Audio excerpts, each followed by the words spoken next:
Right, so this building here is Villa Rebar.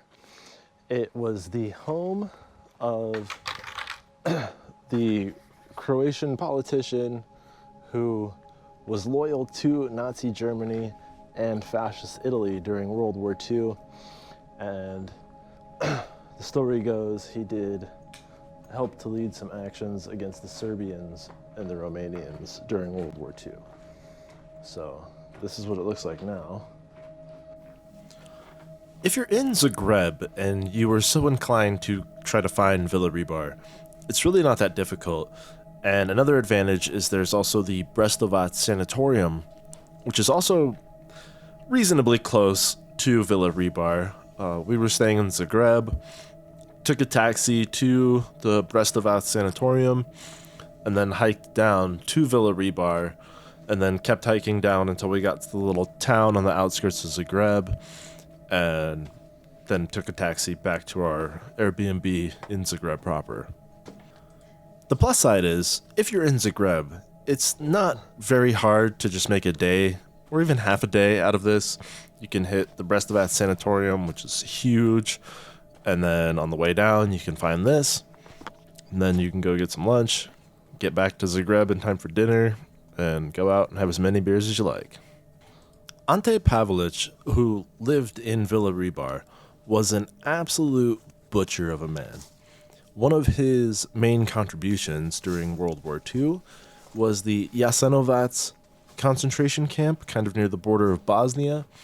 This was dubbed the Auschwitz of the Balkans, where approximately 80,000 to 100,000 victims, who were largely Serbians, Jews, and Roma gypsies, were just tortured and killed there, same as any other concentration camp. And that was Ante. That was what he did. And this probably explains why no one in Croatia has bothered to rebuild Villa Rebar, and why it's just kind of become a forgotten relic out in the forest. No one wants to remember that dark time in history. It clearly doesn't represent average Croatians or anything like how the country is now. Well, I wasn't expecting that.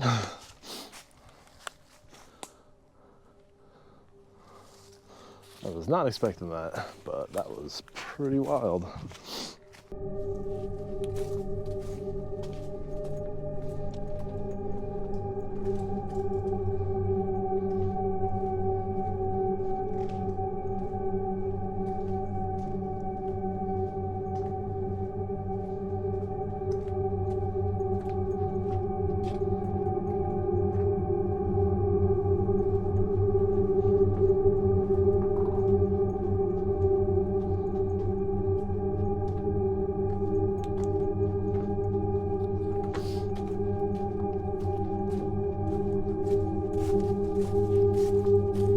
First built in 1932, this was home to the Croatian dictator Ante Pavelic. Probably pronounced that wrong, so forgive me.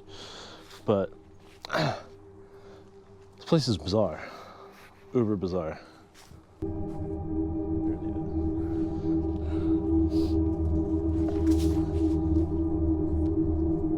Well, that's where I came up.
goes. I'm holding on the battery.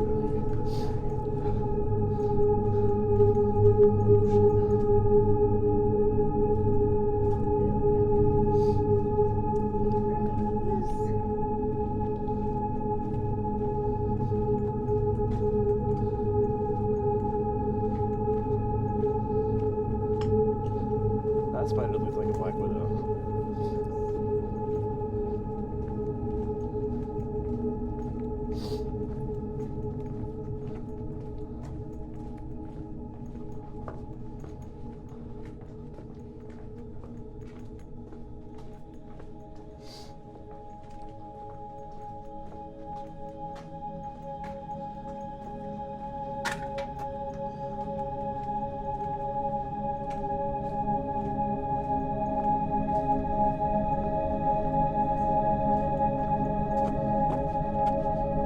Should we go out here or go back the way we came?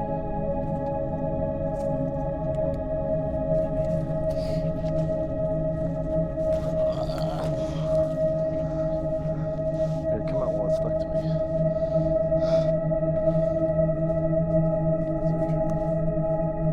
Right? That's great.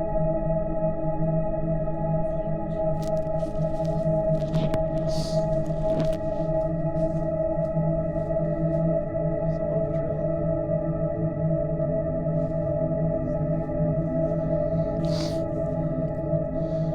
Okay, so what's the story on these tunnels? So Pavelic had a system of tunnels built under Villa Rebar, and they supposedly connected to various other military sites, other bunkers. Seemed like there was a safe room or something like that in there. And some of these even acted as escape tunnels. As you can see, we just walked out of one. I have no idea where we are. I have no idea how we got here. And you're pretty well hidden from anything. So it's quite the success. So post-World War II, obviously the pro-fascist dictator of Croatia, Ante Pavelic, left, or was, I don't know what happened to it. I will put it in the, I'll put a little thing on the bottom of the screen to tell you what happened to him. Probably nothing good. And he had left, the place became abandoned, and then somebody else, they didn't become abandoned yet. Somebody else bought the property and turned it into a mountain resort. Apparently the actual house part used to be huge. So they turned it into a resort. And in 1979, a massive fire came through, gutted out the main part of it, and left it how it is today. After that fire, it just kind of sat abandoned. So to give you an idea on these escape tunnels, I'm maybe 15 feet away or 3 meters away from it. And you can barely see the entrance to one of these.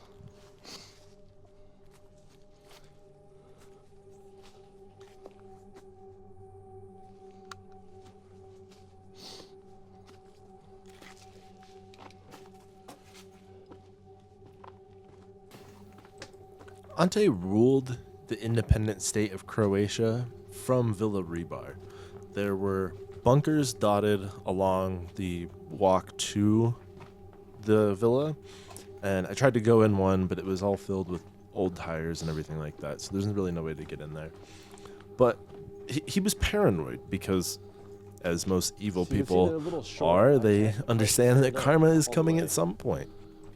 So he had these escape tunnels built, and a lot of people say that these led all the way into Zagreb proper, probably interconnecting with the tunnels that I showed in an earlier video that are under Zagreb, that were a bomb shelter at one point. It's likely that there were some sort of transport, maybe a small train or whatever, that would lead from that tunnel to Villa Rebar. Villa Rebar is kind of a sad reminder for the Croatian people, because Ante Pavelic, who I assumed had a tribunal, or I assumed some other bad thing had happened to him. It didn't. He was able to escape post-World War II and go to Argentina. He lived in Argentina for a very long time, and totally unpunished. It wasn't until he later came back to Spain that he was shot in an assassination attempt where he later died in the hospital at the age of 70. And that was well over a decade after the end of World War II. This man kind of got away with it. And Villa Rebar, I could really see if it was a sad reminder of Croatian history. But, like I said before, it has no bearing on the actual Croatian people now. Everyone in Croatia was absolutely lovely to us and treated us wonderfully. It's a beautiful country. If you're thinking about going, go. Just buy the ticket and go.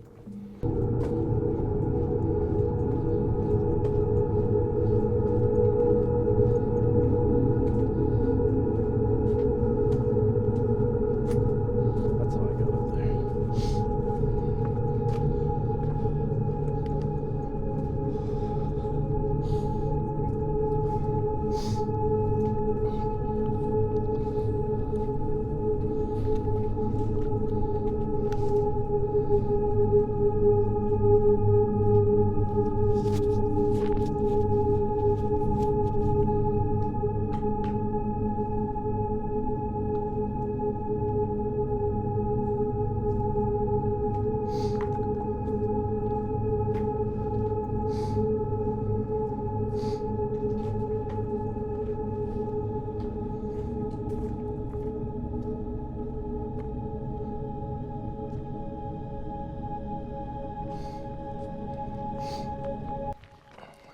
Right, so there it is. It's Villa Rebar, the fascist leader of Croatia's estate at one point, and now it's super creepy. I definitely smelled something dead just a second ago, and the whole place still smells like fire. I don't know if somebody recently had a fire here, or if it's just that, that residual energy lingering, but this place is spooky. This place is almost a little more unsettling than the sanitarium. So, well, I hope you enjoyed that video. That was quite interesting for me to make, so hope you guys like it. I'll see you guys next time.